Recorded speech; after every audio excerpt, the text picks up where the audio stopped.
नमस्कार, मैं रचना शर्मा चढ़ती कला टाइम टीवी देख रहे सभी दर्शकों का स्वागत करती हूं। आप देख रहे हैं हरियाणा के समाचार। समाचारों की शुरुआत से पहले एक नजर आज की मुख्य सुर्खियों पर।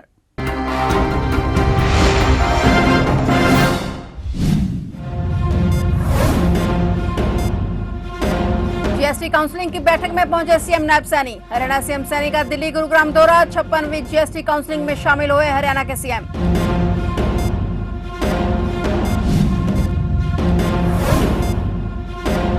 मुख्यमंत्री नायब सैनी ने पंजाब और जम्मू कश्मीर सरकार को भेजी मदद। मुख्यमंत्री राहत कोष से पंजाब और जम्मू कश्मीर के लिए दी राशि। सीएम सैनी ने 5-5 करोड़ रुपए की भेजी सहायता राशि।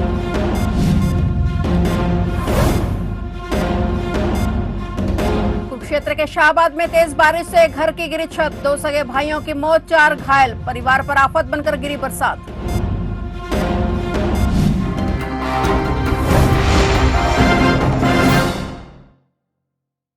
और अब समाचार विस्तार से।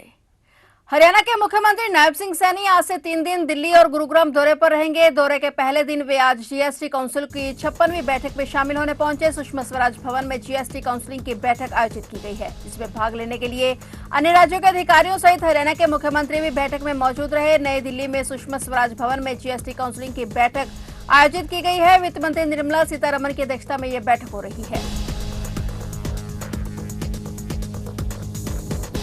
पंजाब और जम्मू कश्मीर में भीषण बारिश और बाढ़ से उत्पन्न हालात बेहद दुखद हैं। इस संकट की घड़ी में हरियाणा सरकार और प्रदेश की जनता प्रभावित परिवारों के साथ मजबूती से खड़ी है। इसी कड़ी में हरियाणा के मुख्यमंत्री नायब सिंह सैनी ने मुख्यमंत्री राहत कोष से पंजाब और जम्मू कश्मीर के लिए 5-5 करोड़ रुपए की सहायता राशि भेजी है। ये मदद राहत और बचाव कार्यों में सहायक होगी और प्रभावित परिवारों तक त्वरित सहायता पहुंचाने में मदद करेगी। हरियाणा सरकार का यह प्रयास है कि जरूरत पड़ने पर आगे भी हर संभव सहयोग किया जाए। हम सभी प्रभावित परिवारों को भरोसा दिलाते हैं कि हरियाणा उनकी सहायता के लिए हमेशा तत्पर रहेगा। उन्होंने कहा कि इस कठिन समय में हम सब मिलकर इस आपदा का सामना करेंगे। हरियाणा, पंजाब और जम्मू कश्मीर एकजुट होकर हम इस संकट को पार करेंगे।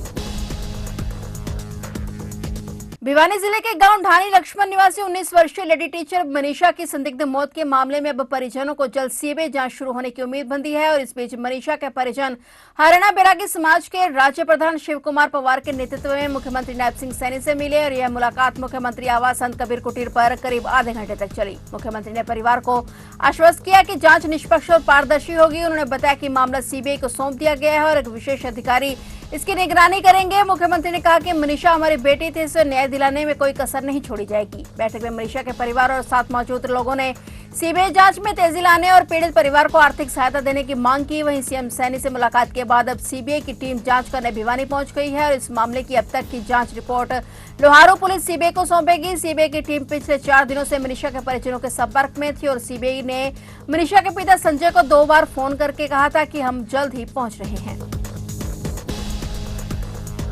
यूट्यूबर ज्योति मल्होत्रा की मुश्किलें अभी कम होती नजर नहीं आ रही। हिसार कोर्ट ने यूट्यूबर ज्योति मल्होत्रा की न्यायिक हिरासत को 10 सितंबर तक बढ़ा दिया है। ज्योति को पाकिस्तान के लिए जासूसी के आरोप में गिरफ्तार किया गया था। ज्योति के वकील कुमार मुकेश ने बताया कि मल्होत्रा को वीडियो कॉन्फ्रेंसिंग के जरिए प्रथम श्रेणी न्यायिक मजिस्ट्रेट सुनील कुमार के समक्ष पेश किया गया, जिन्होंने ज्योति की हिरासत को 10 सितंबर तक बढ़ाने का आदेश दिया। 25 अगस्त को इस सुनवाई में ज्योति की न्यायिक हिरासत को 2 सितंबर तक बढ़ाया गया था। हिसार की रहने वाली ज्योति मल्होत्रा को हिसार पुलिस ने 16 मई को गिरफ्तार किया था। पुलिस ने इस मामले में 2500 पेज की चार्जशीट दाखिल की है। फिलहाल जासूसी के आरोप में गिरफ्तार यूट्यूबर ज्योति अभी 10 सितंबर तक न्यायिक हिरासत में ही रहेगी।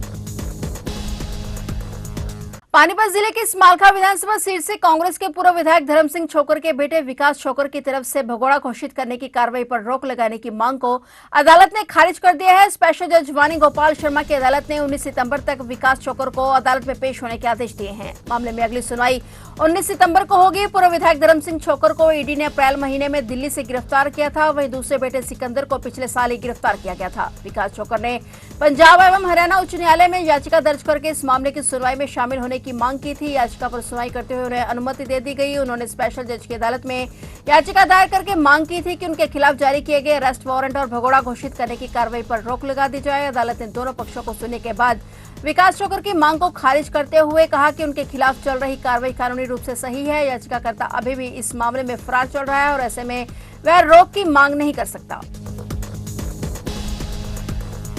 पंचकुला में मूसलाधार बारिश के दौरान बड़ा हादसा हो गया। दरअसल सेक्टर 4 में प्राइवेट स्कूल के बाहर स्कूली बच्चों से भरी कार पर भारी भरकम पेड़ गिर गया और हादसे में बच्चे घायल हो गए। उनको इलाज के लिए प्राइवेट अस्पताल भेजा गया। बता दें कि हादसे के समय कार में 6 स्कूली बच्चे सवार थे। हादसे को लेकर जानकारी देते हुए बच्चों के पिता ने बताया कि पंचकुला के सेक्टर 4 स्थित एक स्कूल में अपने बच्चों को छोड़ने आए थे और इसी दौरान स्कूल के बाहर एक बड़ा भारी भरकम पेड़ गिर पड़ा और हादसे के दौरान कार में अनुपत्री और 6 बच्चे सवार थे, जिसमें आनंदत्री के अपने 2 बच्चे, उनके भाई अनुपत्री के 2 बच्चे और उनकी बहन के 2 बच्चे सवार थे। काबिले जिक्र है कि पंचकुला जिला उपायुक्त मोनिका गुप्ता द्वारा आज सुबह ही पंचकुला जिले के सभी सरकारी और गैर सरकारी स्कूलों को बंद करने के आदेश जारी किए गए थे और निजी विद्यालयों और आंगनबाड़ी केंद्रों में अवकाश घोषित किया गया था। लेकिन पंचकुला के कई निजी विद्यालय अभिभावकों को जबरदस्ती बच्चों को स्कूल भेजने के लिए मजबूर कर रहे हैं। ऐसे में सवाल यह उठता है कि ऐसे मौसम में अगर बच्चों को स्कूल भेजा जा रहा है तो और किसी भी तरह का कोई अप्रिय हादसा होता है तो ऐसे कार पर यह पेड़ गिरने से जैसे घटना हुई तो ऐसा हादसा अगर फिर हो गया तो इसका जिम्मेदार आखिरकार कौन होगा।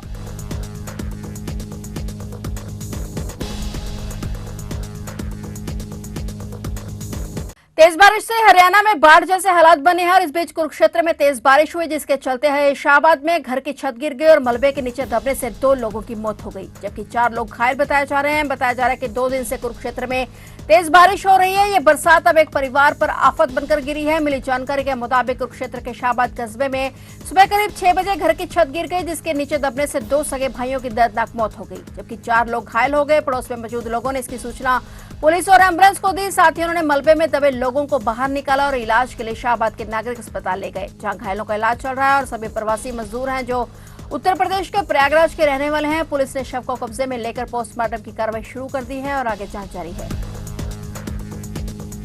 हरियाणा के हथिनीकुंड से 3,29,000 क्यूसेक पानी छोड़ा जाने के बाद यह अब पानी दिल्ली से होते हुए हरियाणा के जिला फरीदाबाद और फिर उससे लगते गांव से होते हुए उत्तर प्रदेश की सीमा में प्रवेश करेगा। एक साथ इतना पानी छोड़े जाने के बाद दिल्ली के साथ साथ हरियाणा के जिले फरीदाबाद के बसंतपुर इलाके में भी बाढ़ का खतरा बढ़ने लगा है और इस बढ़ते खतरे के चलते किसी को जान माल का नुकसान न हो, इसी को लेकर आज फरीदाबाद के जिला उपायुक्त विक्रम सिंह ने मौके पर जाकर स्थिति का जायजा लिया और पीड़ित लोगों को जल्द सुरक्षित स्थान पर चले जाने की अपील की। उन्होंने बताया कि जिला प्रशासन की तरफ से कई जगह शेल्टर होम बनाए गए हैं, जहां पर लोगों को सुरक्षित रखा जाएगा। उनके खाने पीने का इंतजाम के साथ साथ दवाइयों का इंतजाम भी किया गया है। स्वास्थ्य विभाग को अलर्ट पर रखा गया है। जैसा कि पीछे हथनीकुंड बैराज से पानी जो छोड़ा गया था 3,29,000 क्यूसेक जो कल छोड़ा गया था, तो आशा है कि अब आने वाली रात में और कल सुबह अर्ली आवर्स में, तो मैं कहूँगी कि रात के दौरान ही पानी यहाँ पे बढ़ेगा। तो सभी लोगों से मेरा आग्रह ये है, कृपया करके जो भी, क्योंकि ये बांध के उस पार लोगों ने घर बना रखे हैं, यमुना की तरफ लोगों ने घर बना रखे हैं इलीगली, तो लोगों से आग्रह ये है जो भी उसमें रह रहे हैं कृपया करके वो घर अपने खाली कर दें और सेफ़ प्लेसेस पे, चाहे अपने रिश्तेदारों के चले जाएं, चाहे एडमिनिस्ट्रेशन ने जो सेफ़ हाउसेस दे रखे हैं चाहे वहाँ पे चले जाएं, परंतु कृपया करके जल्दी खाली कर दें।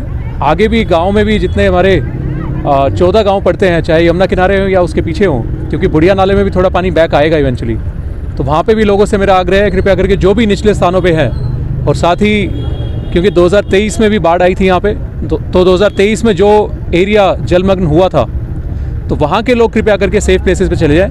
इंतज़ाम प्रशासन की तरफ से पूरे हैं, सभी गांव वाइज भी हमने ड्यूटी लगाई है, यहाँ पे बसंतपुर में भी हमने ड्यूटी लगाई है, सारे अधिकारीगण हमारे मौजूद हैं यहाँ पे, साथ ही जो पार्षद हैं यहाँ के वो भी मौजूद हैं और जितने भी पॉलिटिकल रिप्रेजेंटेटिव हैं सभी इसमें मदद कर रहे हैं। तो लोगों से कृपया करके आग्रह है कि वेट ना करें कि पानी बढ़ेगा उसके बाद निकलेंगे, आप कृपया करके पहले निकल जाएं। हरियाणा में भारी जलभराव के चलते अधिकारी अलर्ट पर हैं। कैथल जिले में फिलहाल गग्गर का जलस्तर खतरे के निशान से नीचे है और इस बीच डीसी ने अधिकारियों के साथ गग्गर पार के गांव का दौरा किया और इस दौरान उन्होंने लोगों से जमीनी हालात की जानकारी ली। वहीं उन्होंने लोगों की मांग पर पंजाब के पटियाला प्रशासन के साथ तालमेल बैठाकर गग्गर का संयुक्त दौरा करने के एसडीएम को निर्देश जारी किए हैं। डीसी ने जहां पिछली बार में नुकसान हुआ था, वहां पर डीसी ने उन गांवों का दौरा कर स्थिति का जायजा लिया और वहीं हर तरह के हालात से निपटने की तैयारी का भी डीसी ने भरोसा दिया है।